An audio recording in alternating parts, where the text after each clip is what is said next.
नमस्कार, मी doctor Smita Patil. प्रेग्नन्सीमध्ये 4 sonography करणे महत्त्वाचे आहे. ह्या सोनोग्राफी कधी आणि का केल्या जातात हे आपण आजच्या व्हिडिओमध्ये बघूया. First trimester scan.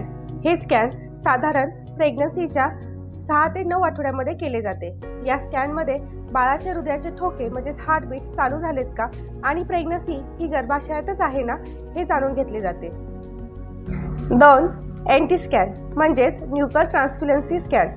हे स्कॅन साधारण प्रेग्नन्सीच्या 11 ते 14 आठवड्यात केले जाते. या स्कॅनमध्ये होणाऱ्या बाळाच्या नेकचा थिकनेस मेजर केला जातो.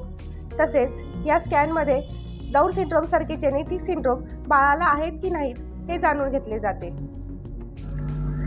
3 ॲनॉमली स्कॅन. हे स्कॅन साधारण प्रेग्नन्सीच्या 18 ते 20 आठवड्यामध्ये केले जाते.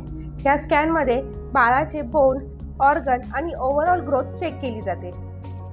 4 ग्रोथ स्कॅन. हे स्कॅन प्रेग्नन्सीच्या साधारण 32 आठवड्याच्या आसपास केले जाते. या स्कॅनमध्ये बेबीची ग्रोथ, एम्नियोटिक फ्लुइड आणि प्लासेंटा पोझिशन हे चेक केले जाते.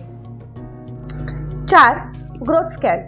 हे स्कॅन साधारण प्रेग्नन्सीच्या 32 आठवड्याच्या आसपास केले जाते. या स्कॅनमध्ये ग्रोथ, एम्नियोटिक फ्लुइड आणि प्लासेंटा पोझिशन चेक केली जाते.